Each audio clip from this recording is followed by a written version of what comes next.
Yo, it's the Big Three Rollup. It's your boy Silk. It's Kev. And Newberg. How everybody feeling? How you guys doing? We are the Big Three Rollup.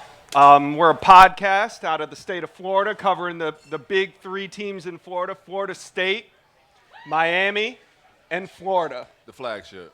I'm Josh Newberg. I represent Florida State. I'm Silk, and I represent the flagship University of Florida.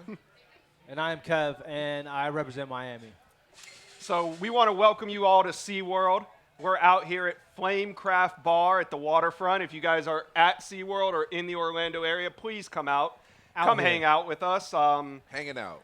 Silk's drinking a little foo-foo drink over here. It's red and icy. Don't judge me when I'm on vacation, bro. You know the vibes, vacation vibes. But yeah, we're out here at Flamecraft Bar today. We're going to preview some of the bigger games coming up. We're also going to have some former players join us for a sit-down to talk about the week ahead. And two of the three teams in the Big Three are playing today. So we're going to preview those games as well and also talk about Week 5 football. But we want to thank SeaWorld for having us out. Great hospitality so far. We've got to go around. Yes, thanks, SeaWorld. Big round of applause. Big orchids. Big orcas. But yeah, we got the bar tab rolling. Silk's already taken advantage of that.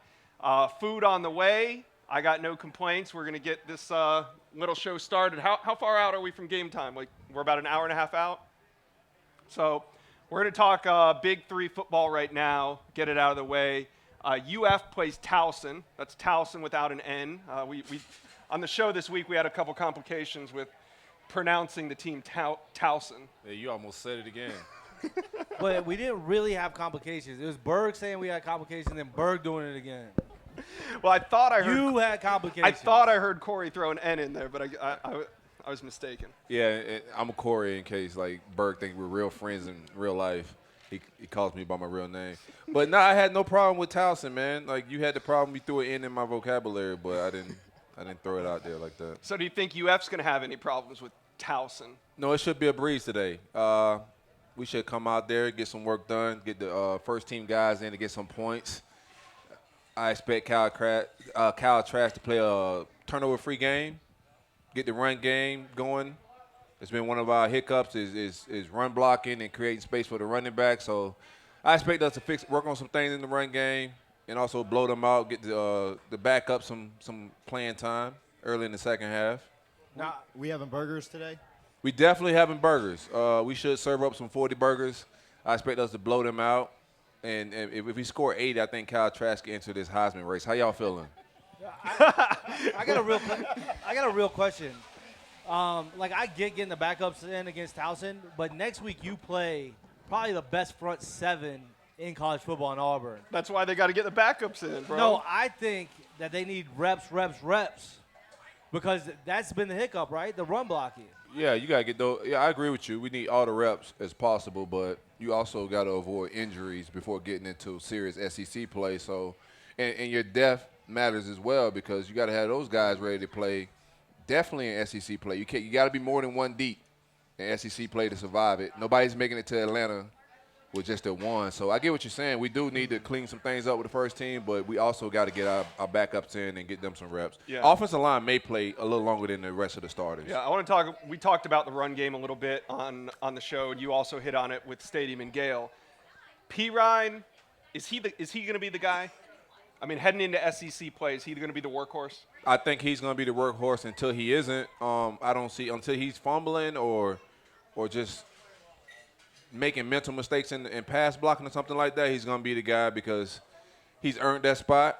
I do think Dameon Pierce brings you a change of speed and a different running style that he could break some tackles in the backfield and kind of create some and see some creases that P. Ryan may not see and go against the grain. But P. Ryan's going to be that guy. I would love to see the carries get split. Right. And as far as running the ball, we saw Emory Jones get in there and run it a bit. We expect the backups to be in. Do you expect Emory Jones' role to be similar to last week, or do you think we're going to get to see him air it out a little bit more and run that offense? I think they'll and this is just my opinion. I haven't talked to the staff about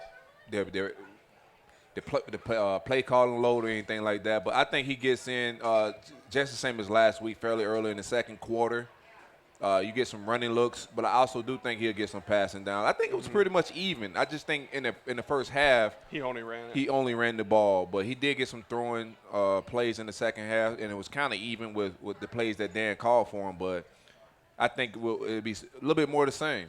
Now, the Gators had 2 major injuries last week. 2 guys were held out on the defensive side of the ball. C.J. Henderson and who was the second? C.J. Henderson and Jabari Zuniga were both out. So do you think that this would be a smart week to keep them out, knowing SEC play looms, or are we going to see them back on the field getting some reps today? I don't think you'll see either one of those guys back. Both are going through ankle injuries. Both are able to – I'm not going to say both. I know C.J. Henderson is available to play, but I don't know if you rush him out there. I think you play Kyrie Elam and the younger guys, get them some reps. We know what C.J. Henderson can do. He don't have anything to prove against Towson. So I think he just rests. He's the best player on your defense. Give him some rest. Get ready for Auburn. And Auburn will be a fun one. Silk, shout out what you got going on with Stadium and Gale for the Auburn game.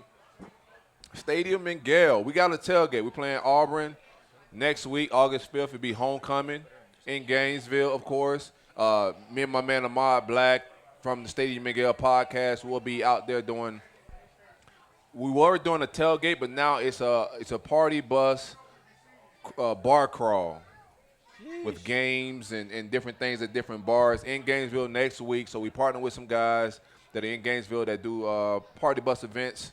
So that's what we'll be doing next week. We still have tickets up for sale on Eventbrite. If you guys are interested, go ahead, TJ. Yeah, I want to say there's only like 15 left. So, Cool. It's 11 o'clock on Saturday morning. So we'll be on the bus this time next week.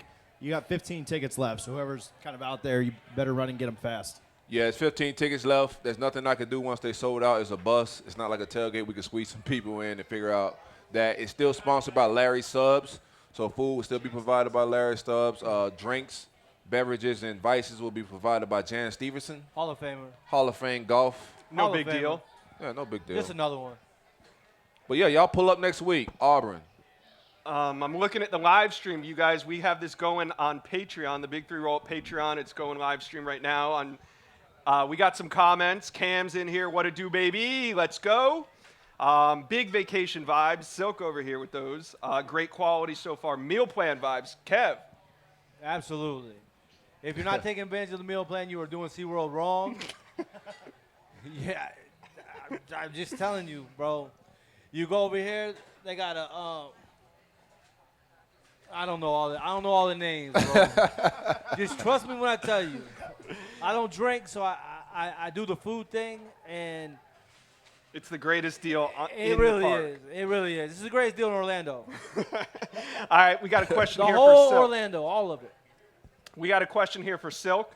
What's your expected final score for the UF game? I know you said we're going to eat burgers, but what's the exact score you got? I want to put up, like, some ignorant, like 50 points. Okay. Hopefully we don't start slow. We get out and get right on top of them like last week. That's one thing, too. I like the offense seems to get clicking right away on the cow trash, and it seems like Felipe got it going, but we would always stall on the first drive for some reason or something will falter. But last week against Tennessee, we kind of went down the field pretty smooth, hit some chunk plays, and got 7 right out the gate. So I think Towson's a little bit better than Tennessee, though. you might be right, but I think we still get the same results. But you're not joking. Like, they literally might be just a little bit better. That's what happened when people hire your friends to coach football, Bird. We're not talking about my friends today. Speaking of, how about no. Loxley last We're night? gonna get into we're gonna get into some talk about all that in a little bit. Smoke. My mentions are full. That's old stuff. Yeah. That's This is- different. These guys like rag on me a little bit. And last night it was funny. Silk got into the hotel about 8:30, and I'm sitting there watching the Maryland game. Maryland's getting blown out. Silk looks at me and he's like, "Berg, what's up with your friends?" Your friends And then, stink. like, we're sitting there, like, 5 minutes later, I log on to Twitter, and in my mentions, people are like, "Berg, your friends, your friends." I'm like, oh, God, I'm getting it from every angle.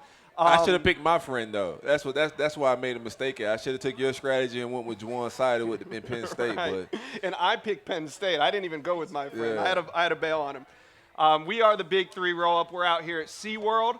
You guys can find us at what exact bar? We're at Flamecraft Bar out here on the Pavilion.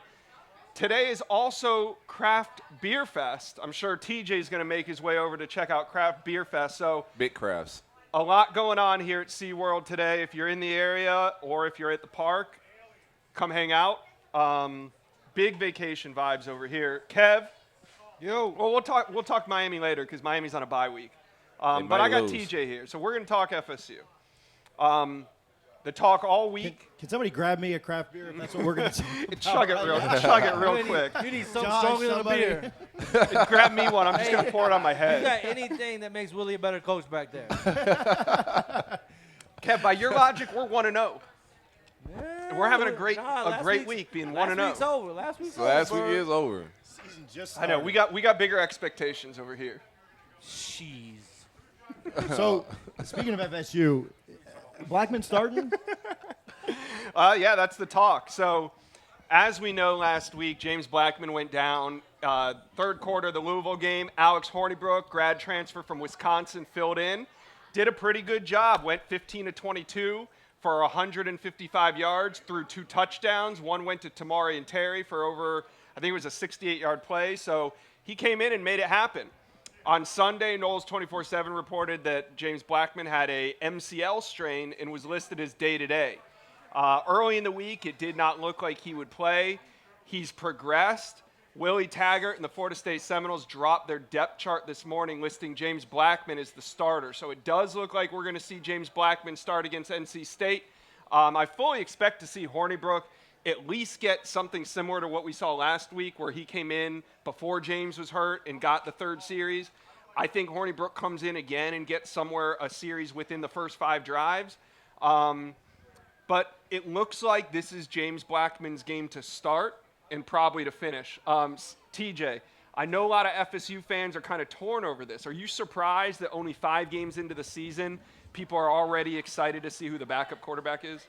Haven't we done this as a fan base since Jameis left? Times You know- 3. I think we've done it on every fan base, but Everybody, every fan base likes the backup more, right? We're scoring more points now than we have. Since what, 2013? Probably, yeah. You know, the offense, and we still want the backup quarterback. You know, Yeah, the and defense we're only can't- doing it in 3 quarters. Right, the defense can't stop ULM, but we need the backup quarterback. So, of course, the fan base is always going to clamor for something. We talked about this walking around this morning, kind of on our behind-the-scenes thing. I think both quarterbacks are average to slightly above average, and they both do different things. Watch out. Well, and 5-6-1 check in. the fan base just wants what the other, they want the best of both quarterbacks, and so I don't know. I do hope they're not rushing him back too quickly. We have a bye next week. Is that correct? Right. Yeah, a bye week before we head to Clemson. And then Clemson, which that's kind of like a bye week too, because TJ, Yeah, would you yeah. rather For have them. – For them, it's a bye week. well, yeah. So Y'all gotta show up. why- No, it's a trap game, Kev. In my opinion, why wouldn't you just It's start? a trap game. I would start Hornibrook today, have the bye week, then start Hornibrook, and then have Blackman kind of, fresh off of 3 weeks rest. So, but That sounds like a setup, TJ. I see what you're doing there. He's trying to get his head coach fired, isn't he? No, he's not trying to get his head coach fired, but you create. Here's your thing. Okay, you rest Blackman. The Horny Hive and Hornibrook comes out and scores. Say he even puts up the same stats as last week. Yeah. 15 to 20. Yeah, and they blow. 250 yards and 2 touchdowns. Correct. So if he does really well, coming off that bye, if the fans are already clamoring and wanting Hornibrook, that's going to be like times 10. yeah, Willie created the staff created the QB controversy already anyway. And I think the fans kind of. Do you blame it on the staff? James has had the opportunity to kind of take this thing and run. But it. James has been fine this he's year. been efficient, and I don't think the problem has been James. Not at all. You know what it is? This reminds me a lot. I saw this last year with Rick. Willie is handling this quarterback situation terribly. Absolutely. So when he gave Hornibrook the third series last week before he got in trouble, that's creating the controversy. It Before was he got hurt, so that's unnecessary. creating the controversy. What did Blackman do to get benched, but 5 on defense hasn't done to get benched? Nothing. great question. No, Blackman's been playing well. Or, But- as but well in as the- he can, you know. for them to- Well, I and think what they're doing I is think- they're trying to find that spark. I mean, Blackman's offense has lost momentum, and I think what was going to happen is they were going to play Hornibrook that third drive, and they were going to probably work him in maybe in the second half when FSU is traditionally stalled out in every single game. So Correct. I think at the end of the day, I mean, Willie Taggart needs to get wins. This is year 2. You can't really experiment with things like you could have last year, where he didn't really take advantage of that. He could have sat DeAndre Here's Francois my and thing. seen what he had in Blackman last year, but I mean, we've always said on here when you have 2 QBs, you have 0. You have none. Right? And that's my thing. But at the end of the day, I get what Burke's saying, too. He's just trying to win games. So if he's got to play 5 QBs to try and win a game, I mean, But that- here's you, what could, he's you could doing. test that against Louisville. I think NC State's a little better. And you're certainly not going to do this against I don't Miami think and you Florida. have. And I don't think you have a different of style of QB to play 2 QBs. Right. Like I think you It's need not to go, Hurts. It's not Hurts Tua. Correct, It's not like- a runner and a thrower. Correct. I think these quarterbacks are so similar in what they do. Blackman has a stronger arm, but what you want Hornibrook to do it, there's no reason to bring James in. Like, why are you playing 2 quarterbacks? So I think they're playing 2 quarterbacks because it's a competition. I don't think they're just putting them out there for no reason. I think they're trying to see what they got in Hornibrook, but keep But both if guys they- happy. The QB The keep both guys happy thing is where it's going to get funny, though. Because pretend Hornibrook wins out. Pretend Hornibrook's the best. Blackman's They gone. still have to play Blackman 'cause for he's the future. Right. Right. This is Correct. Hornibrook. Hornibrook has max 8 games left, right? No, Willie's just like he's It's a not, one- it's he's a not the 1 week greatest. mentality. He's not the greatest coach, and he can't catch a break either. That's it's, what happens when you're not winning. It's win one, like you say, win 1 week. That's all. He's not looking at the future, but because he may not have the future. Well, he's on my St. Energy Sunday kick. We're 1-0 this week. We We're didn't 1-0. cramp, We're we 1-0. didn't cramp up in the fourth quarter. We're 1-0 this We're week. That's And one right. of this hydrated. drive is what he Yeah. feels like. But yeah, I mean, the only thing I worry about is I just hope they're not rushing Blackman back. I don't, coming off the injury, I just don't want to see him re-injure or be shaky. He may or rush whatever. himself back. Yeah. I mean, if your job's looking a little questionable, I'm pretty sure these kids read the message boards and Twitter. So even if he's a little banged up, he's gonna rush himself back because he want to keep his job. So I don't even know if it's the coaches rushing him back than more of himself. So, Berg, how do you kind of see the game playing out today? I don't think NC State's looked great this year. Really, I think the offense will look fine no matter who the quarterback is. Does the defense stop anybody today? Well, the defense, Find a way. The defense struggles have been interesting for Florida State because this is possibly one of the worst defenses maybe in the last 20 years. One of the worst, if not the worst. But I think other things have overshadowed the defense's poor play this season. Coming off week 1, we had Watergate. So we weren't talking about the 600 yards that Hydrate Boise Gate. hung, we've had the QB battle to discuss, where even though points have come at a premium, and we're still sitting here discussing the QB battle when that's not the issue. Hiring of Jim Leavitt, another good example of a distraction coming off of a loss at Virginia, where the defense kind of collapsed late again. So, yeah, I think the defense is a major concern, but I also think that NC State is probably smack dab in the middle of some of the worst teams Florida State's played this season. I think they're probably a little bit better than Louisville as a team, but I don't think they're as good as Virginia, and I don't think they're as good as Boise State. So my prediction on this one, I think Florida State wins. I'm going to take maybe a 7 to 10 point win. I think ultimately they outscore NC State. One thing that FSU hasn't had a problem doing is scoring points.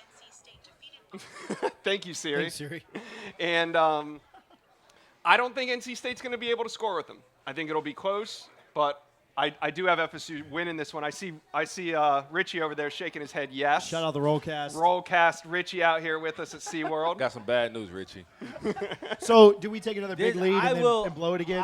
I will take Berg's friend here and my friend, Kevin Patrick. NC State shout out, defensive shout out line Russo coach. subs. Shout out Russo subs. Shout out 561 Goats. Already. Already. Shout out Palm Beach County Sports Hall of Fame. I'm trying to get in there, Kevin. I might have KP announce me when I get in. It's not bad. It's not a bad idea. But yeah, I'm gonna take KP in this one just because I can't. You know why I'm here. Right, you can't Yeah. agree with me. Yeah, I can't. I kind of want to disagree with you, but I kind of want the Noles to win. Yeah, you kind of don't. That's a good point. TJ A wins winner either way. Yeah. Yeah, TJ wins either way. All right, before we move on and talk Miami bye week, wanted to shout out all of our YouTube streams right now. A lot of you guys are on here. Thousands. Let's catch up. Millions. Bro, I'm literally can't be more proud of you guys. I can't be more proud of you guys. So I like that. I like that. Pause. I don't know what we said that was pausable, but we probably did. I'm pretty sure you Thanks said for- it. Yeah, it was 100% you. Thanks for the catch. Justin Metters has a question for Kev.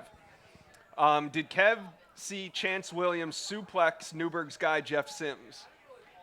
I did see it on the timeline. It was a real deal suplex? Yeah, Yeah. a lot of chance talk. A lot of chance talk on the timeline last night. Jalen Rivers also played nice.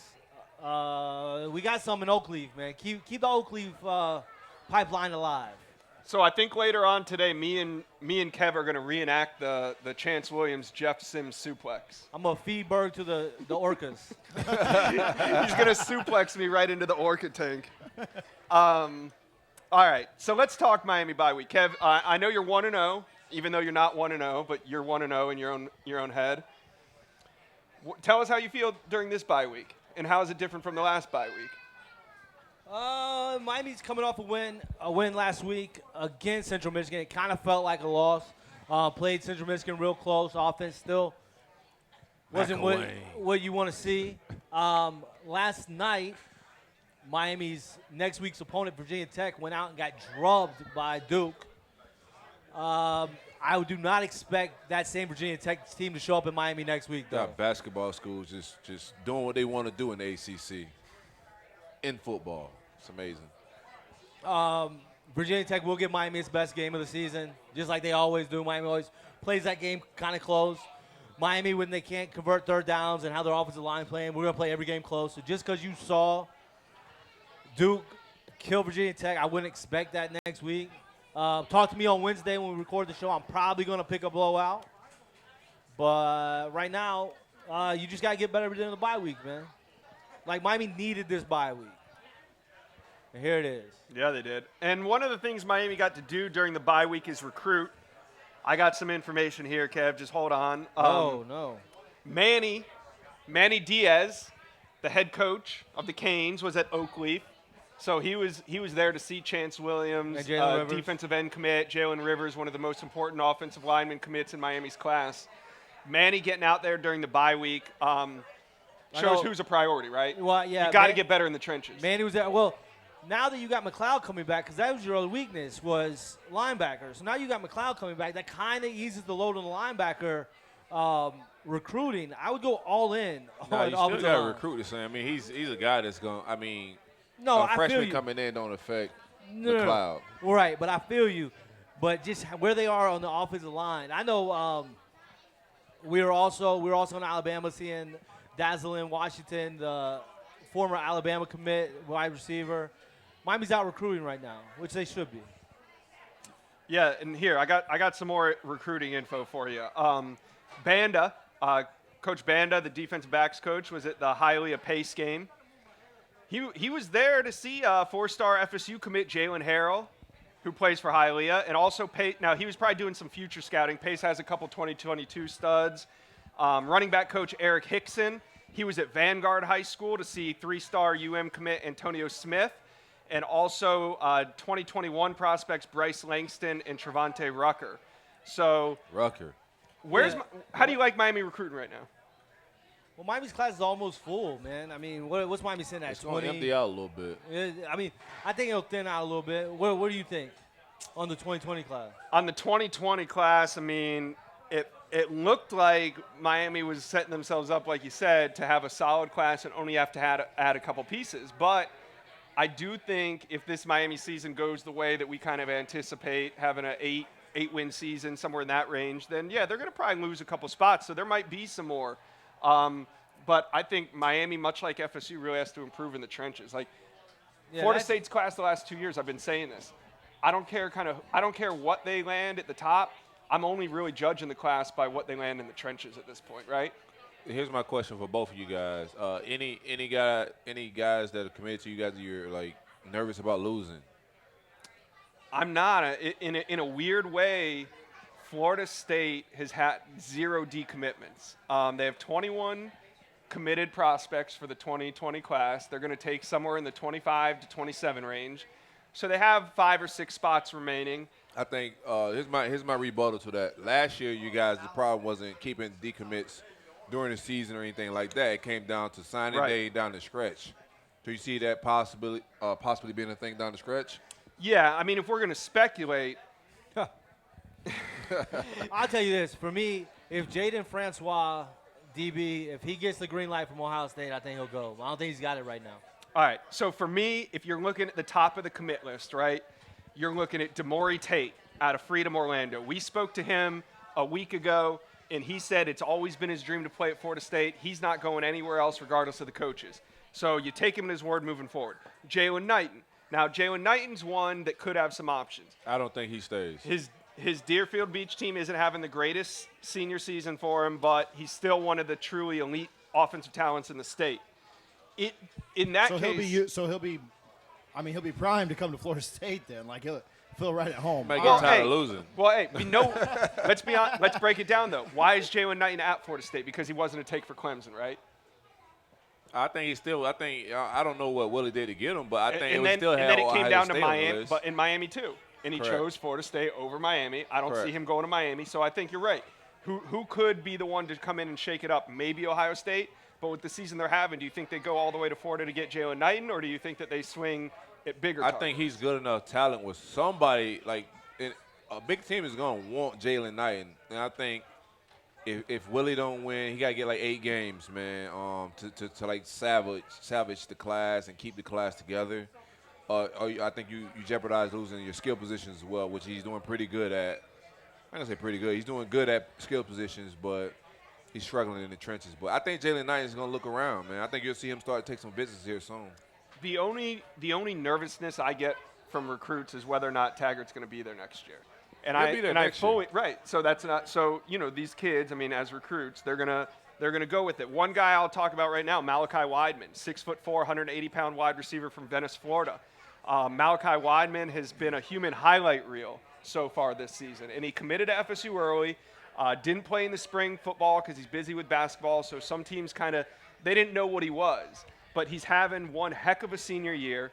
I know he's been, Florida's been reaching out, Auburn's been reaching out, Ohio State's been reaching out, and he's one of those kids that he's bought into Willie Taggart, and he wants to go in and play for Taggart and try to turn this program around. I think he's one you keep an eye on. Lawrence Toafili as well, chose FSU over teams like Ohio State and others.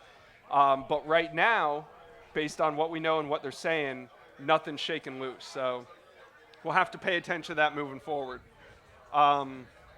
It's 11 o'clock. TJ, we want to bring in an interview or I want to talk to Kev about one more thing. Oh, good. Hey, let's go. Yeah. Here's a setup. He wrote something down. He wrote something. There's been a lot of talk about former fives. We talk about getting all this talent to campus and players that actually make a difference. We all expected big things from Lorenzo Lingard. He's been injured a little bit, but he's been out. But there's the also SeaWorld setup. But we see family members on social media claiming that he should be in the game. So there's a little bit of controversy going on right now with Lorenzo Lingard. There's a lot going on in Miami that's a little weird. But we can't ignore it. Yeah, no, that's fine. And I appreciate a former 5-star as much as anybody. But he's been injured. He hasn't been dressing for the games. And right now, how do you take DJ Dallas and Cam Harris off the field?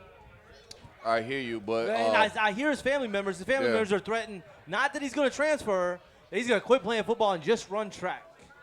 I don't sound smart to me, Berg. A lot of money in that. Why? But see, so that's the thing, though. I mean, here's what Manny said. It is hard to put a guy in a game where, oh, by the way, every play ends in a collision when you have the ball. So you have to be smart. You have to put a guy in a game where he has a chance to have some success. He is a guy that we want to get on the field. He will get some time on special teams. And special teams also pretty violent. Here's my quick take. I don't think Manny has anything personal versus Lingard to keep him off the field. I think he's looking out for Lingard, and I also think that Miami running backs are playing well. I don't think they're the problem. So I don't think he has a reason to just throw Lingard. If last week, say it was a blowout and you got a gripe because there was an opportunity for him to get in, I get it. But no, you're clawing and fighting last week. But Yeah. I think it's another thing too. I think right now Manny Diaz got a lot going on, like culture-wise. Yeah. I think he's trying to clean some stuff up. He's But just the problem he's got to get rid of those ricked guys, in my opinion. but he was one of the Rick Nah, guys. you never heard that. You never heard.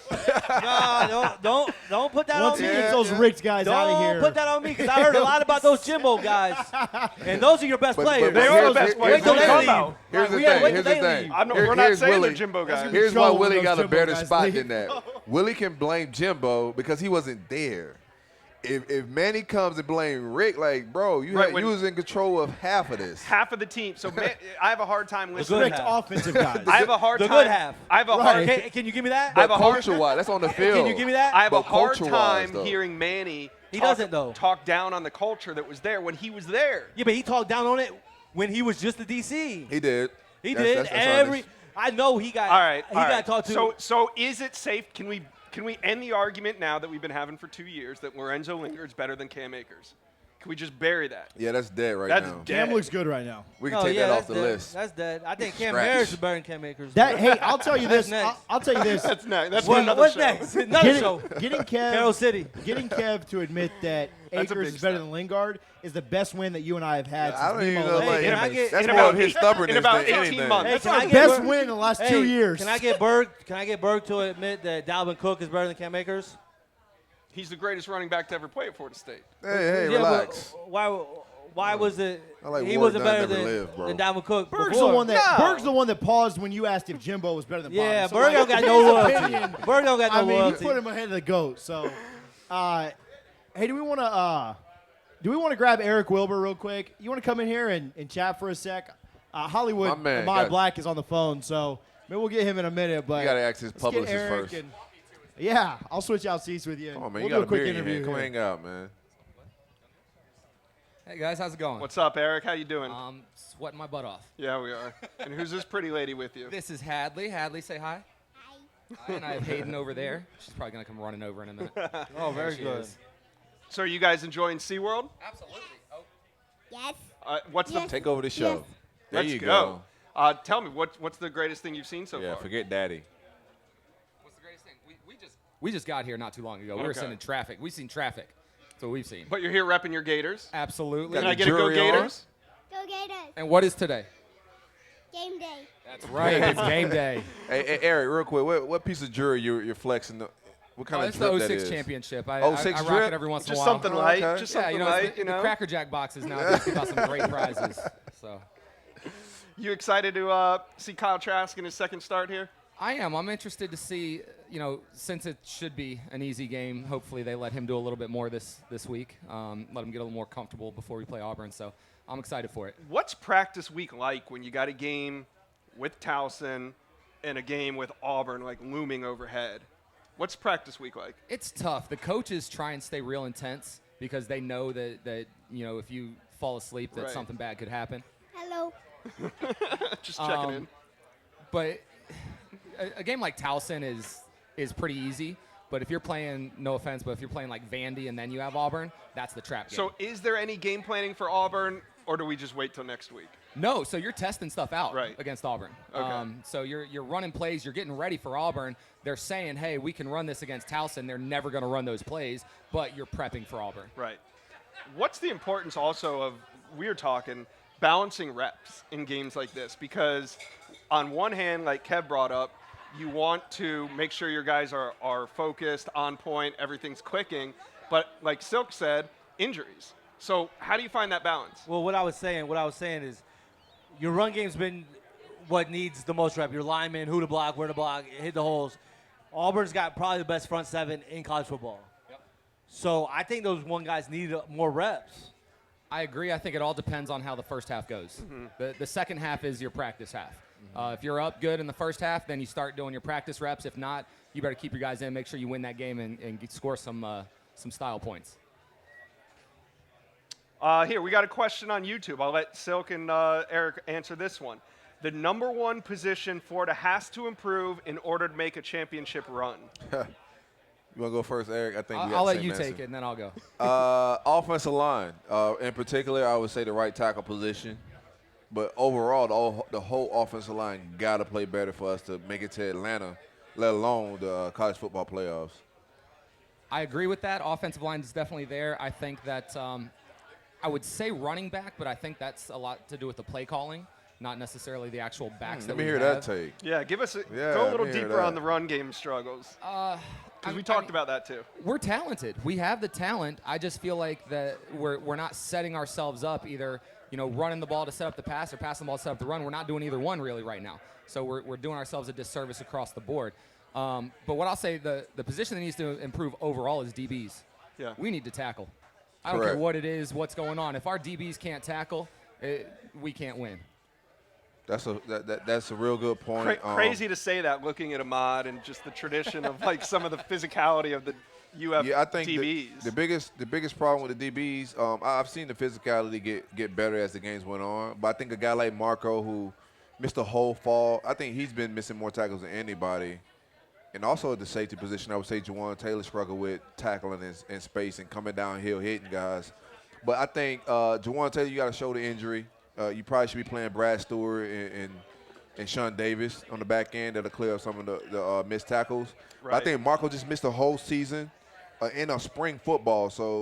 And we didn't have a real physical camp as well. And I think that plays a part in, like, our defensive back depth chart got thin with Huggins being kicked out. So I think they took away the physical camp. We didn't get real physical because they couldn't afford any more injuries in the secondary. So I think they just starting to tackle people, really. Yeah. They weren't taking guys to the ground in camp. I agree with that, but we have guys that are hitting and just rolling off. That's Correct. wrapping up. Going That's for the just, big hit. Yeah, that's going just for the big mental, hit. Right? Correct. So if your shoulder's hurt, you wouldn't go for the big hit. Now, I don't think right? Juwan's been a guy that's been even throwing the big hits. I don't Yeah. think he hit nobody since he's been here, to be But honest even with still, just hold on. I mean, we're all taught since being 5 years old playing football. If you can't hit them hard and take them down, you hold on for dear life. you. Correct. And then someone else will come take them down. But we're not doing that. We can't even hold on to a jersey and slow the guy down. Just hit him and just wait for someone else to come back you up. Let me ask you this while we're on it. Is in the field goal game, is our kicker somebody we can depend on? We've seen him miss one that I think he should have probably made in the Kentucky game. He missed one in the Kentucky game as well last year. Do you think our kicking game's dependable? No, I think we're good. I think he's a solid kicker. He's very accurate. Allie hates me every time someone lines up for a field goal. I'm like, he lined up right. He's going to push it. It's right every time. So, yeah, I think he's solid. I mean, you're not going to expect him to make every kick. He's going to miss one here and there. And I think missing a shorter kick that doesn't matter in that game is going to make him focus in the long run. And it's the mental reps and the focus on the kicking game. And I think he's good there. Now, is it more mental with the – because we have Miami, we have a terrible problem right and now. look at FSU. We have Aguayo missed, 3 kicks last week? We have a problem with kicking. I think we all do we've lost – our 2 games we lost by a combined 7 points. And in those games, he missed 4 field goals. Whew. Okay. Is it a mental thing? Like, can he come back from that, or what's? So I haven't seen those kicks. There's a lot that can go on. If they change the holder, if it's a new long snapper, there's a lot of things that happen that can screw with the kicker's head. So, for example, we had someone that was holding when I was there for Chris Hetland, and he said, hey, I'm not worried about the spot or the laces. I'm just going to get the ball down on the short kicks. And Hetland's like, what do you mean? The short kicks matter just as much as the long kicks. We need the 3 points. You better put it where it's supposed to go. Right. So you can have a lot of little things behind the scenes going on that can screw with the kicker's head and lose his confidence because he doesn't trust the people around him. So I'd have to see those kicks. I didn't see them. Oh, okay. But it's – I always say it what is it? Punters are crazy, kickers are nuts, or I forgot what I said. What did I say before? You forgot what you said. I forgot what I said, they're but very basically, fragile. Yeah. Like, we've seen these situations, but more recently at Florida State, Roberto Aguayo. How does it really affect somebody that much just getting drafted in the first round and having that type of pressure? Or do you think like he gets lazy with his technique? Or how do you go from being the most accurate kicker in Florida State history to not being on a roster 1 year later? It's the pressure he puts on himself. He didn't have that kind of pressure in college. You know, they were winning games. They were doing well. There were a lot of short kicks for him. And when your livelihood starts to depend on it, it's a whole different ballgame. So you start to tighten up just a little bit. Do you guys golf? Yeah. You golf? A little, Silk, you golf a little bit, but All It's right, so embarrassing, like but put- yeah, I go out there. If you're lined up out there to take a shot and someone says, hey, this shot doesn't matter, you're going to feel loose and you don't care where it goes, right? I automatically know that none of the shots matter. They don't so matter, right? yeah, But if you put $1,000 on that shot, Still don't Hey, it's matter. gonna be about the you're same. going to tighten up a little bit, though. You're going to tighten up just a little bit and be like, I got to focus and something can go off. Just I'm gonna real think small. all that, but the Right. results. Results are going to be the same, but you're gonna I'm tighten up a little bit. up, But the same yeah. thing happens with kickers and punters is they start to think outside of that one specific kick and think bigger picture, and they can't do that. It's one Golf kick at is a a time. good analogy though, because it's all mechanic. Absolutely, all it's the mechanics, same thing yeah. every time. Free throws, you have a And we- 90% free throw shooter, they could still miss one. We in saw the the playoffs. same thing. We saw the same thing with a Florida kicker. Caleb Sturgis was like one of the most accurate Florida kickers. So he went Correct. to the Dolphins, and then Yeah. He turned like it's kind of like Chuck Knobloch. Remember? Yeah, he was yeah, such yeah. a good second baseman. Or and he Rick couldn't make the Ankiel. throw. Yeah. Yeah. It's kind of like that. It's sad. That stuff's sad to see, man, because they're fighting it. You know they're fighting it's it. all mental. It's not physical. Right. Their leg didn't get weaker. You know? Absolutely. They've been Correct. doing this for their whole lives. I mean, you guys do hundreds and hundreds of reps every day, let alone every year, over time. And then for somebody to fall apart when they get to the pros to me, it's kind of sad. Yeah, oh, absolutely. There's a lot of talented guys that should be in the pros that aren't because of their mental game. How do you feel about Eddie Pinheiro? You think he has a long career? I like Eddie. He's a great guy. He's got a solid leg.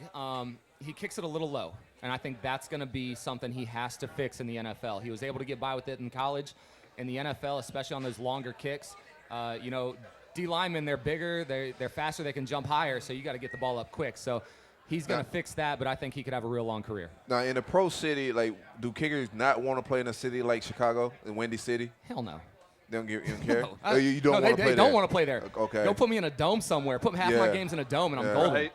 Right? You put me in even Jacksonville's a windy stadium, Chicago, any place like that. Imagine it's a kicking struggle. year-round in Seattle. Yeah. Well, that's how I draft my kickers in fantasy football. Right. Yeah, No but I doubt. always pick no. like the Falcons or the Who's kicking off the Lions. turf this week? Yeah. Well, they had a kind of an unspoken rule for punters for the longest time that if your home field was in a dome, you weren't allowed to be all pro.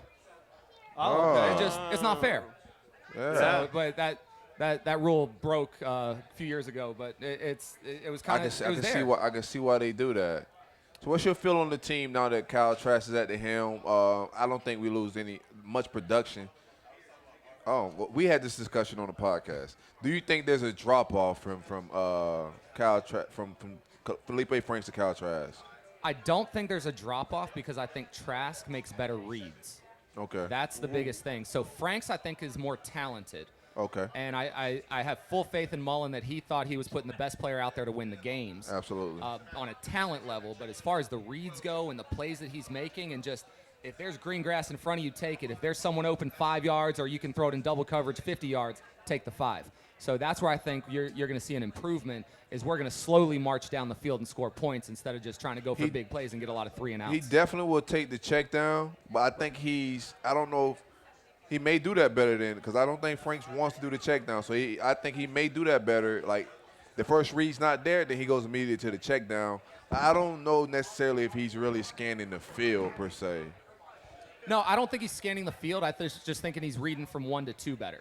Okay. Whereas I think Franks read from 1 and then kind of scrambled around and then went back to 1. And then if 1 wasn't there, he'd get a sack or try and run a little bit.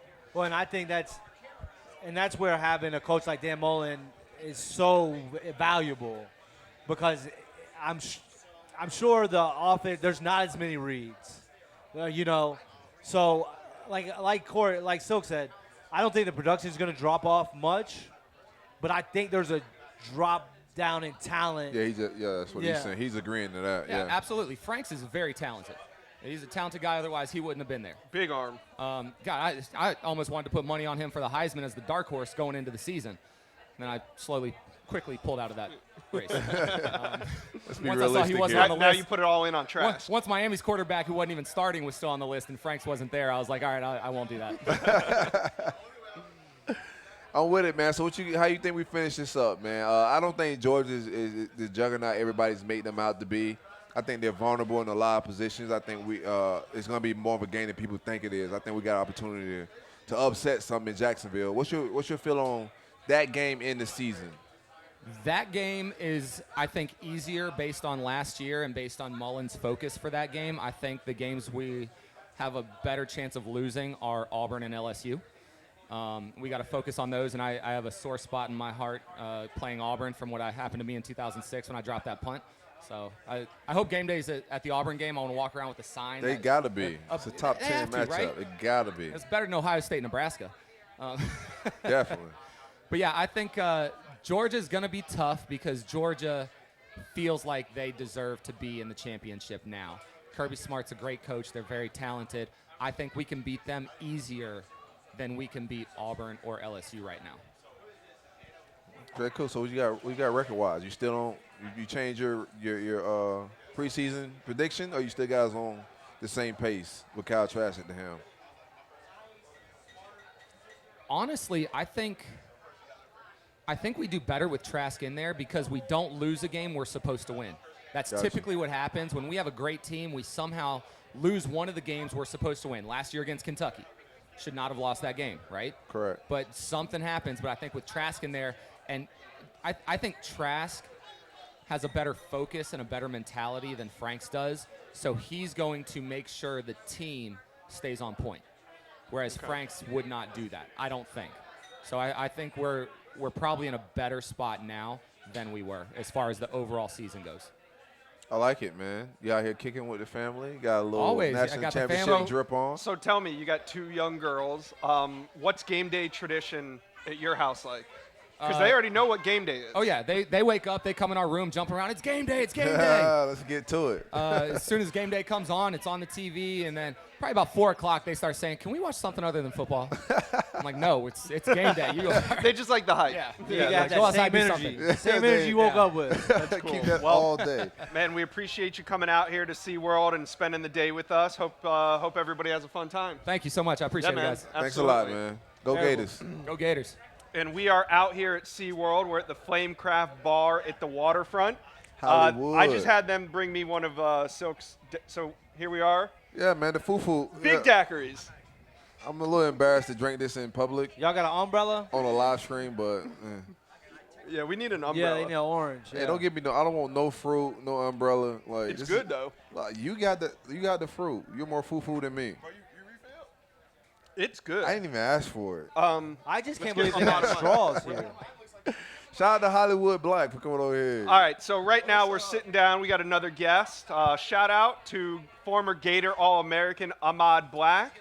Ahmad, welcome to SeaWorld. Welcome to the Big 3 Rollup. What up? What up? We got- Thanks we for got- having me. We got to do a drip check in. So, what jury drip we got on right now, man? Oh man, I was telling Silk earlier. Everybody, always got something to say about it, about if I have a ring on or whatnot. Yeah. I like to tell them I got 6 of them at home. So. Let's compare the drip. So here's what happened. Oh, So Ahmad has the 08 one. I have the 06 one. 08 versus 06 Yeah, let's drip. see. And these a-holes had to come and make theirs bigger. Let's vote. Oh, yeah, they Slightly flexed every on time, y'all. like, Look at the football. Every year it just A gets little more bit bigger. colors, a little more Yeah. color. Yeah, but hey, that's not even the national championship. That's just the SEC. That's just Yeah. it, right? That's just the SEC. Come on, what is this? He couldn't wear the national championship out. Yeah. Look, but also, it's weird that we actually finished, I think, 3rd in the country when we played Cincinnati that year in 2009. Yeah. And we didn't even get a ring for that. No? Nah. We got an Outback So you Bowl want ring. 7 rings. You want a 7 instead? I mean, yeah. Miami's got some extra rings if you want. Yeah. Yeah. Yeah. Okay. They ain't recent. They got a lot of dust on them. Yeah, they're old. You might have to. You might have got to one diamond on them. Hey, but you can get it on a good deal. It's a It's a refurb. solitaire. It's a refurb. Look like a class ring, but it's okay. Yeah. He keep it clean. Keep it Kept clean. steaming over here, man. So, Ahmad, from a national perspective right now, the playoff picture as we see it, the favorites right now, Alabama, Clemson, Ohio State, and Wisconsin. LSU. But who's kind of hanging back there that you like? Gators. Of course the LSU, of course the Georgia. The only thing about those teams are, they kind of beat up each other, Right. to get to the main stage. I like a lot of those teams. Wisconsin has shown me a lot. They have that running back out there. What's his name? Jonathan Taylor. Yeah. So he's He's awesome. doing it. Yeah, he's extremely good. Versatile back. I think they somewhat impressed me the most, even though they've probably been playing some crappy teams. No, we had Well, Zach, we'll we know. had Zach Smith on the podcast this week, and he said about Wisconsin, they play like Georgia's supposed to. Right. I like there you go. that. So Right. today's September 28th. On So 1 month from now, 4 weeks, Wisconsin, Ohio State. Then we'll know. There you I go. think we'll know. There you go. Because at the end of the day, True. everybody plays the cupcake games at the beginning. Everyone wants themselves to feel great going into their conference play. Yep. Have their egos, back scratched and And then you run the gauntlet. Yeah, bro. And then now it's gauntlet time. Then they don't know how to react or perform because they played all these cupcakes. Let's kinda take, how- that's hold kinda on. how we were I want to talk- get back to the YouTube stream. Go ahead. We were Kev. talking I'll- this morning, Black, at the room. That's kind of like what Lakeland does during the season. Yeah. So let's be honest. Lakeland's gonna go Lakeland High School. Shout out to Dreadnoughts and Coach Bill Castle and those guys. They're gonna go 10-0, and their teams are like that. I feel like there's a Clemson like that. We know how Clemson has been in the past, but this is a whole new team. And when you got, not saying a whole ACC's cupcake, but when you play teams that aren't to your caliber. And then you get to a playoff team, and you jump and play like Alabama or Georgia or something like that. Right. It can be a real check at the door. Yeah, for them, if you're Clemson, and we're kind of like getting ahead of ourselves, but if you're Clemson, you want to play like a Big Ten team or like a Midwest team that first round because you're going to be faster. Right, Just, right. and then you don't want to play in Alabama or Georgia in that first round, 2-3 or whatever. For sure. In my opinion. Yeah. So that first game should always be like a tune-up. Yeah. If you want to win that national championship, you Yeah. got to play well in that first game as well. Yeah. And the whole thing with that is you got to get out of that healthy. I know you guys were talking about the Townsend game earlier with the Florida guys. It's going to be a great game for the guys who don't get that much playing time. But like Silk said, we got to get out that thing healthy because we got a huge game next week. Yeah, we got to leave out of there with no injuries in the trenches, both sides of the ball. That's what you want, leaving the game like that, especially going in a big matchup. It's homecoming, top 10 matchup. It's going to be a game, bro. It's going to be a packed sure. stadium. It's going to be a lot of energy. We just got to show up healthy. Yeah, for sure. I can remember. Go Gators, baby. I see you. Yeah, chomp on them, man. So I remember going back, I'm going back a little bit to 2009. We had FIU, I think right before Florida State. Yeah. And, we wanted to get out of that thing unscathed. And we went in there, and I think A.J. Jones got hurt. And A.J. Yeah. Jones, he had a knee injury and put him out for the SEC championship. Yeah. Right? On top of that, Dunlap wasn't playing for, those circumstances. So, a lot of people don't even talk about that. Yeah, Alabama missing showed some up key and positions. beat us, Yeah. but we were missing some key guys on that defense, and we had to move some guys around that weren't probably, comfortable with the position they were playing in. So how you feel about the secondary? We talk about the physicality of guys missing tackles in the secondary. So how do you feel about the way those guys played in the Tennessee game? They stepped it up a bit. Wasn't a lot of missed tackles. So what's your take on that, and how you feel about those guys going forward? the secondary has to be more physical. And when I say physical, I don't mean getting pass interferences on 4th and 30s or whatever we did before. Being physical means coming up, making tackles. The other team is going to make good plays. They're going to make big plays. But it's how we tackle the ball and get to the next down is what really matters. All right, let's take it back to the YouTube live stream. Got some questions. People are asking, Silk, where can they get that shirt that you have on? Maybe that's a question for TJ. Oh, man, this is a exclusive drip that I hit TJ up. TJ make anything happen, man. You call him. I'm thinking TJ, about. we got people wanting this shirt. I might run for president if I do. TJ's We gonna. might need to do this shirt in all three Campaign colors. manager. I know one thing. Hey. Yeah. I know one thing. I'm gonna stop all shippage if I don't get one. Nobody in life is gonna get one if I I don't had the get one. idea. I hit TJ up in the middle of the week, like, yo, I need a white shirt, the new logo on it, make it happy. He sent a picture. I was like, yep, that's it. That's Let's the make one. That's it. That's him. it. Let's make it happen. Let me see Like that. my DMs are. Y'all didn't even see Silk hat. You gotta turn it backwards, but Oh yeah, man. I can't We took I us can't long turn enough to get around. these things Look, I'll on. take a And picture of it later on and I show painted you my guys. hairline, so I don't want to mess that up. You feel me? Got a little It is brunt, kind of man. hot out here. Yeah, I want to sweat that out. All right. So, how do you feel about 2021 DT Savion Collins and Leonard Taylor? Both are visiting the Swamp today. Okay, before I get that, the shirts will be on the website like tomorrow. Yeah, TJ's gonna hook that up. But In all three colors. I like both of those guys. They're on campus today. 2021 is so far away. We gotta do everything we can to hold on to both of those dudes. I think 21 we're in line to get some big dogs in the trenches. I think we'll have one of the best defensive lines recruiting class in the country. But it's so far away. The big dogs like Georgia and Alabama, they're gonna come a calling. So we got to do everything we can do to keep those guys in the fold, man. Same thing with Gervon Dexter. We getting good guys in the trenches. Just hold on to them, get them on campus. And shout out to David Turner, man. He's recruiting very well on the defensive line. Yeah, I agree with Silk. We are getting some talented guys in the trenches, and that's where it all boils down to. Yep. And that's the difference makers between some of the big, top dog schools and some of the schools that are pretenders, per se. Everybody has skill guys.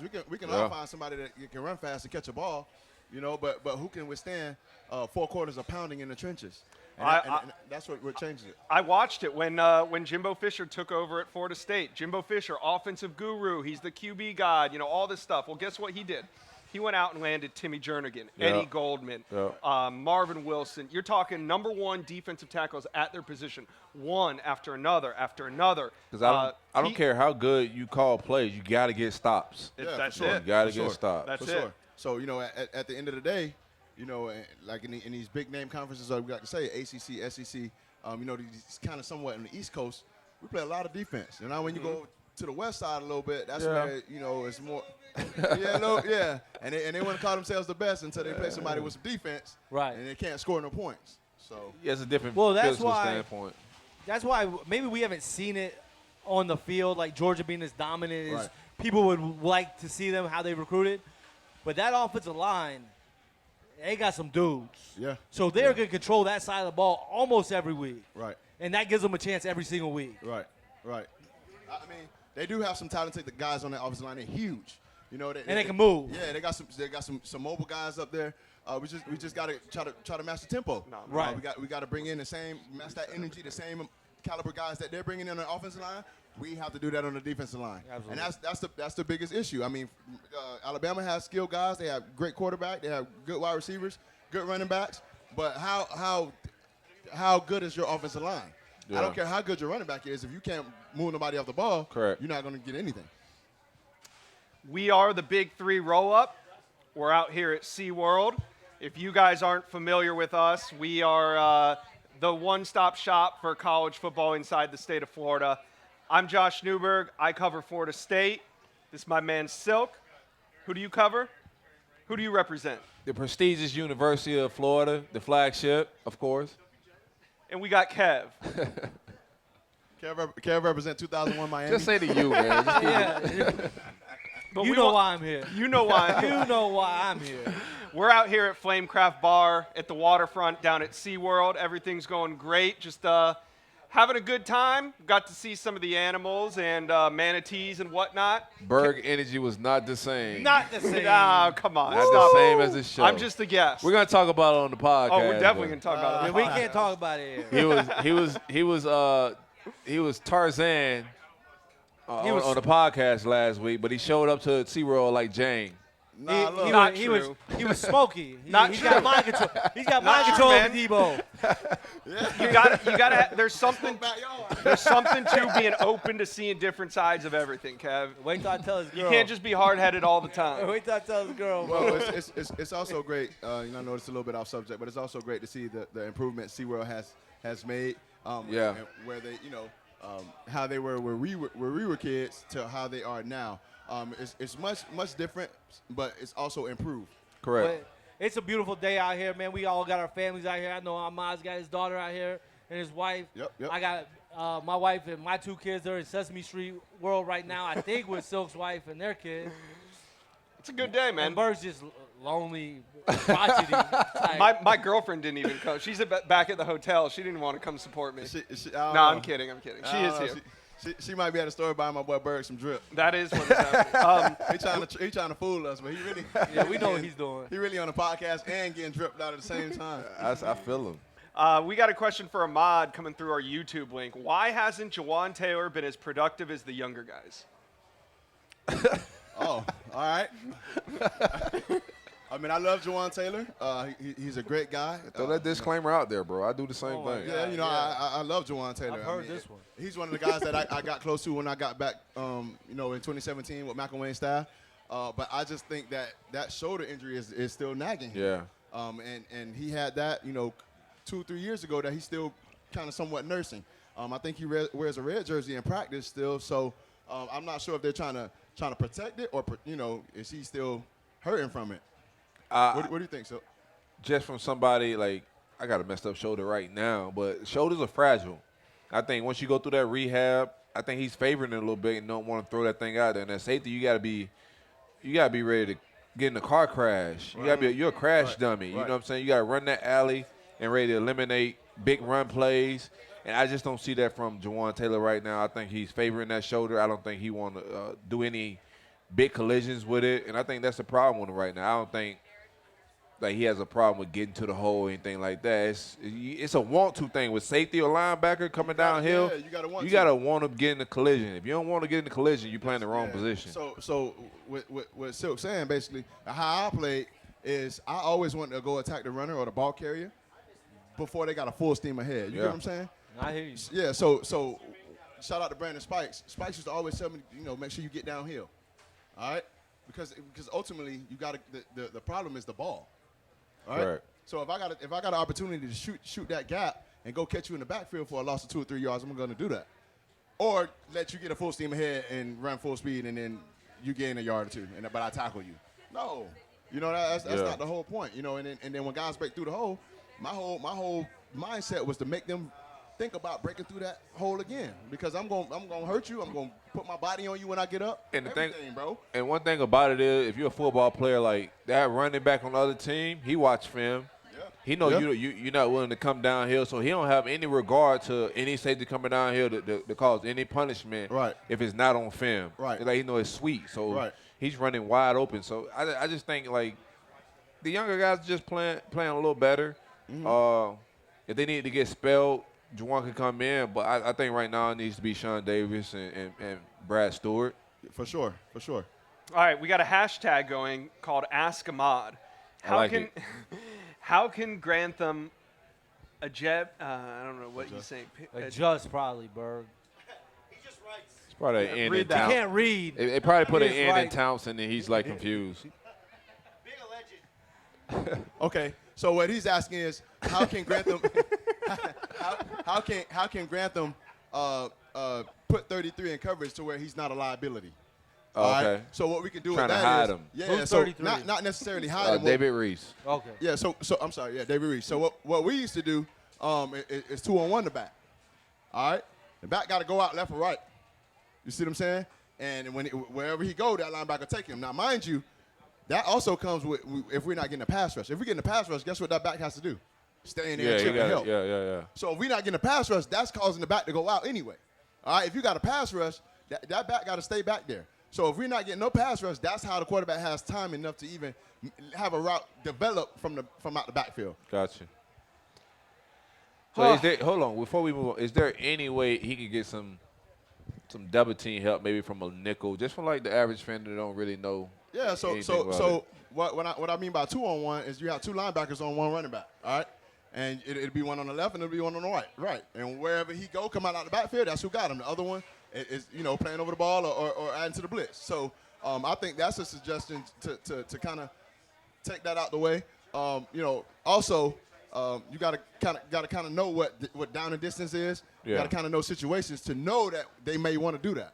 Do you from watching David Reese play and watching the defense? Does he operate better in a zone than man coverage? Yeah, Reese is definitely a run stopper.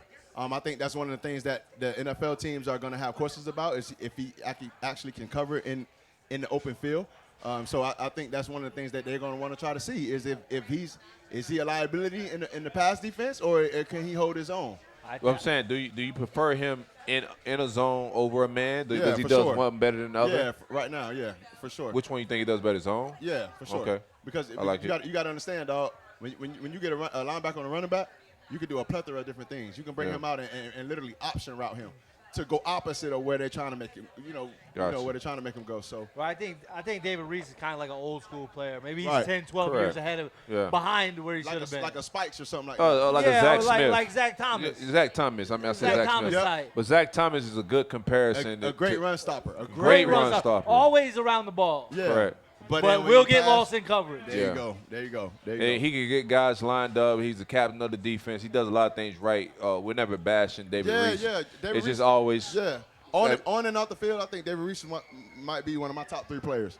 He's a great guy off the field. I think that's what, as fans, we don't understand that these kids are real people too. You know. Correct. And we look at them as football players and entertainment, when in reality, it'd be cool to sometimes get to know their real stories. You know, and how they got to their schools and whatnot. So. Absolutely. Yeah, humanize him a little bit. I got to take a break, guys, so Ahmad going to hold down the Gator portion of the show. I'll be right back. All right, you can go take a break. Ahmad, Black, and Silk also do an affiliate podcast under the Big 3 Rollup called Stadium and Gale. Correct, Amando. Kev does one called Storm Surge. Storm Surge is done. Tell them about Storm Surge and who's on that show with you, Kev. Yeah, so Storm Surge, that's our Canes only affiliate. I got Ricky the Prince from the NWO podcast fame. He's on with me, and Gabby Aridia, who is on the beat every week. We basically just do the roll-up, but from a Canes perspective, it's kind of like my safe space. I was going to call it a safe It's space. kind of like my safe space, but, you know, we've had DJ Williams has been on. Tyreek McCord's been on. We've had different riders on. Last week we had Chad Wilson, who, if you listen to this podcast, you know Marco Wilson, Quincy Wilson, or Gators, but Chad was a Cane. And he still remains, I mean, he still claims he's a Cane. He so claims it. He claims it. We don't know if he is. No, I believe him. Okay. I don't got no reason not to believe him, other than he sends his kids to Florida. But at the time, but yeah, if you can listen to Storm Surge anywhere, you can listen to the Big 3 Roll-Up. We have a lot of fun doing it. Kane Safe Plays. I know a lot of rivals like to tune in to hate listen, and we appreciate that because that counts too. Right. We can tell the advertisers all about the hate listens, just like we can tell them about any other listen. We got Virginia Tech this week. I'm going to have a National Virginia Tech writer on, see what else I can do. Yeah. So we have a Gator podcast. We have a Cane podcast. So we got to have a Florida State podcast. And it is known throughout FSU Twitter as the Rollcast. Now, Trey Rowland could not be here, but we are graced with the presence of super producer Richie Barnes. Richie Barnes! Richie Barnes, welcome to the Big 3 Roll-Up live show at SeaWorld. Yeah, good to be here with y'all. Yeah, man. Great to have you here. Bro? What you got? Yeah, what are you drinking on? And I see you're repping your Rollcast shirt. I like that. Yeah, got to rep the Rollcast. Got a White Walking Tree IPA actually. So Okay. it's going out smooth for 11:30 in the morning. Hey, morning beers. It's game day, though, so it's okay. You and Trey have really built a monster podcast in the FSU market. You guys have only been doing it for less than a year, but hey, go Noles! Go Noles! What's it been like choosing this season to do your first podcast? So it's funny. I used to listen to Trey when he first started. Just happenstance. One of my best friends was the president of his fraternity at Florida State, and been listening. And then TJ randomly put out, "Hey, we need a producer for the Rollcast." So I'm like, I'd love to do that, and Right. it just worked out. And I've been with Trey since July. He really did all the groundwork, got it started, he blew it up, and I'm just kind of riding his coattail right now. Yeah. But loving it, man. It's a lot of fun every week. Talking to a lot of fun people, and we're really enjoying it right now. Yeah, and it's fun to have you guys on under the Big 3 Roll-Up umbrella. Trey brings just such a great perspective, especially for these times. Like, there couldn't be a better podcast expert that's so self-deprecating and just takes it all in stride as Trey does, right? Yeah, especially in times like this. We're sitting here 2-2 for the third or fourth year in a row. We have 2 losses in September, and Trey said, "No, I'm going to start a podcast, and we're going to make it work." And it's been going well. I'm having a lot of fun with it. It's even with the bad times. I feel like our podcast is the one that people look forward to because they're not here for the X's and O's. They're here to hear another fan and our thoughts on everything. Lose it. Exactly. They're there to hear Trey lose it, which he does. Quick question: do you find it? Because I've been when we started this podcast, I had a 4-win season, so it was a little bit of therapeutic for me to get through it and hash it out with these guys. Like, does having a podcast and doing this help you get through tough seasons?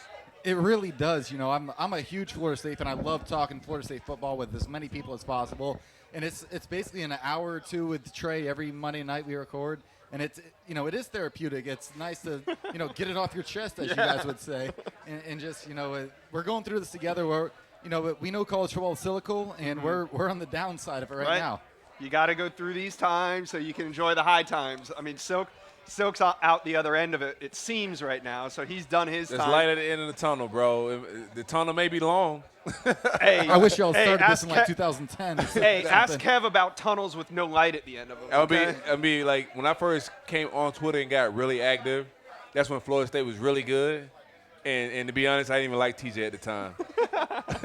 We talked about this last night. Yeah, we talked about it, man, because Florida State was good. TJ Troll's pretty good, so I had to mute him.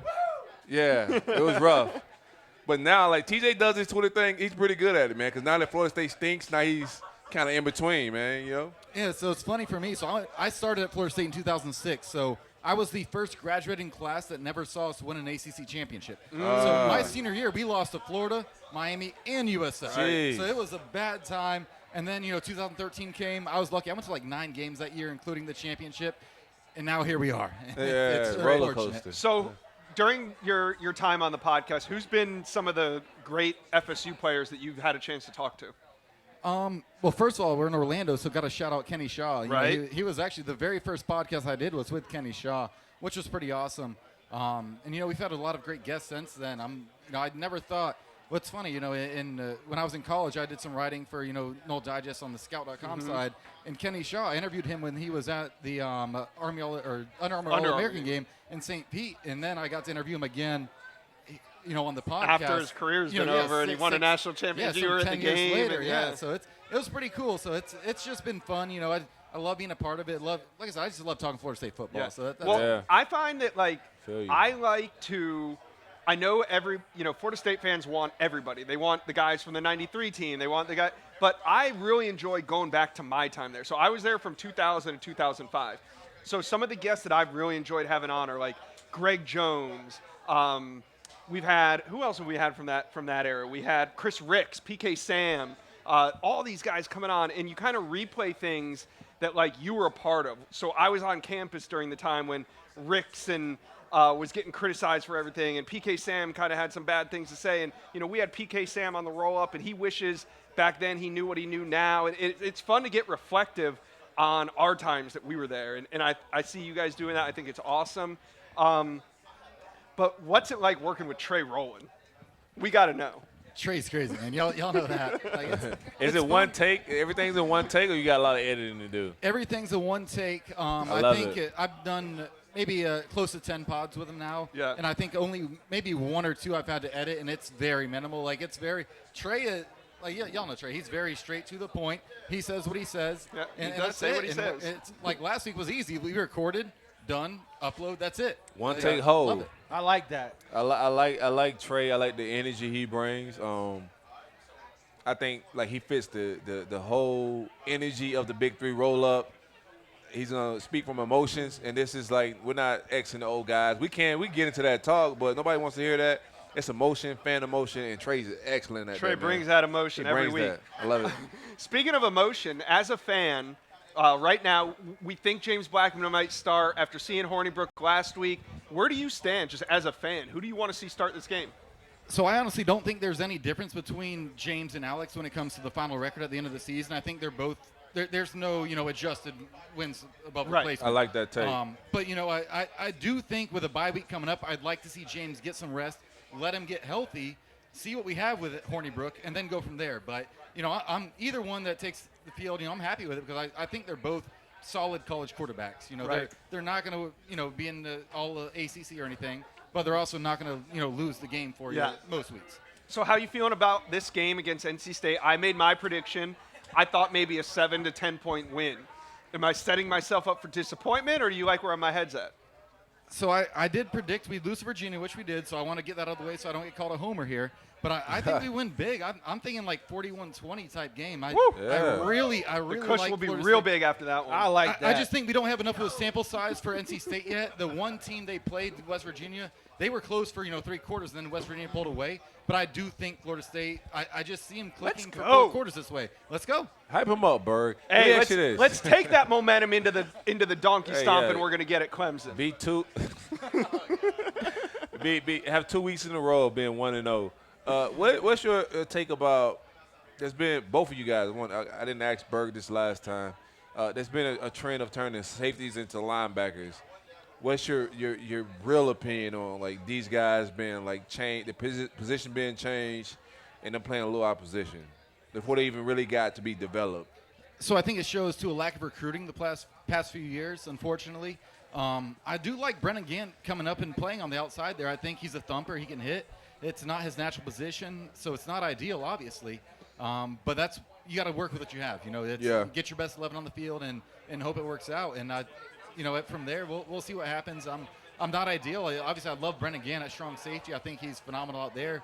But what are the alternatives? We don't have anyone, unfortunately. That's the reality of Florida State right now. So hopefully we can fix that. Well, here's my take on it. So when Willie Taggart took over, offensive line linebackers, hands down, the 2 biggest positions that FSU needed to turn around.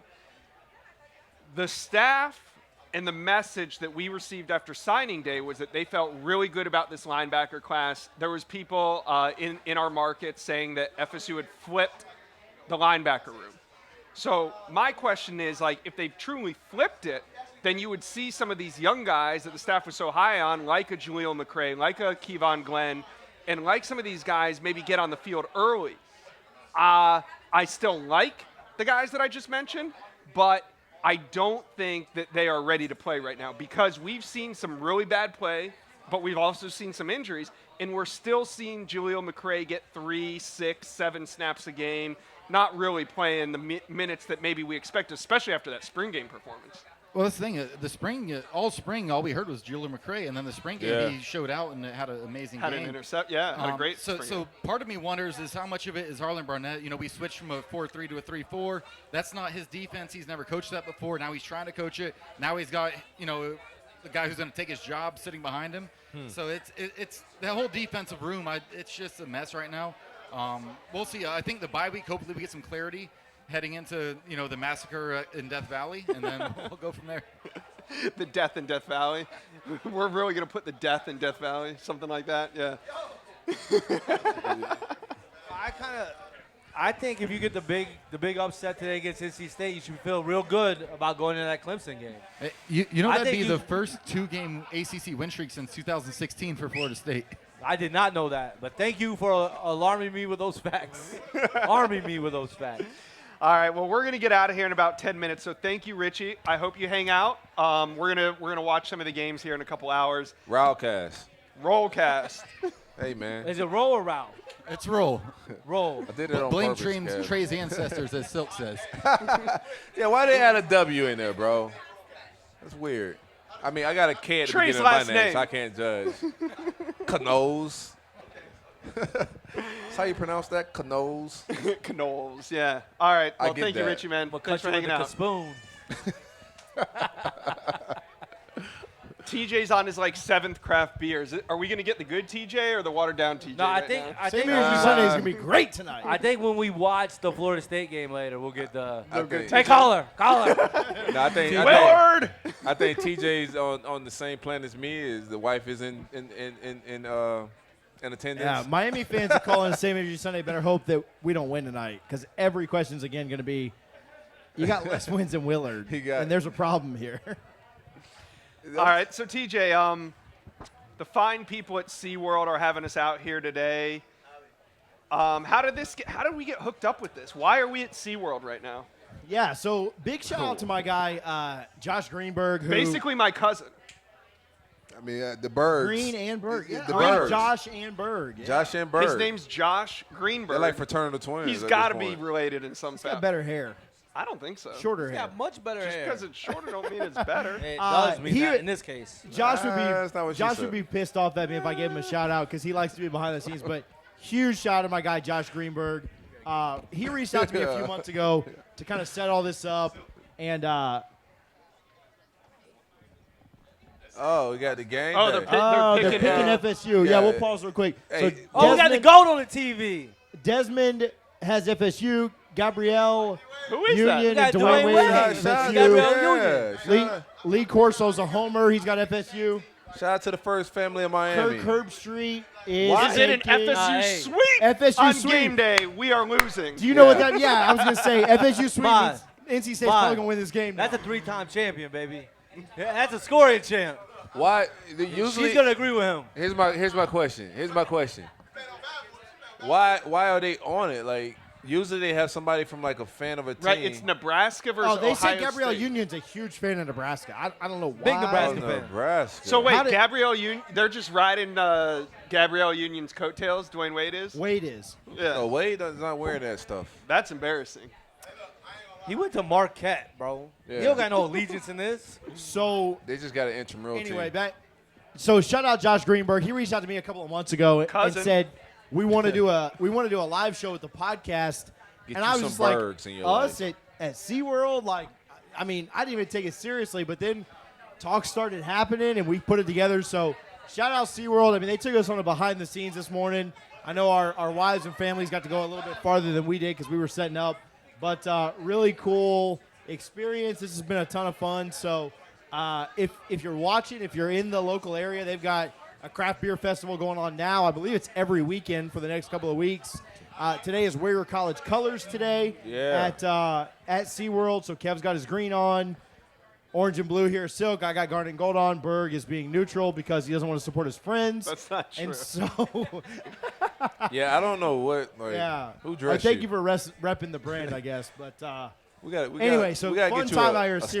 stylist. Yeah, we And got to so- give me a stylist. And so for the next couple hours, I think we're free for the next couple hours. I'm going to take my daughter to see Elmo. We're going to hang out today, but then we'll be back here at Flamecraft Bar at 3 p.m. Gotta find my family. to watch the big games, to watch Florida play Towson. Townsend. Newburgh. And we'll be hanging out all day, man. Come out to SeaWorld. We're having a good time. All right, guys. Well, we'll be back. We'll be back out here in a couple hours. What Big did shots. we learn? What did we learn? What did we learn?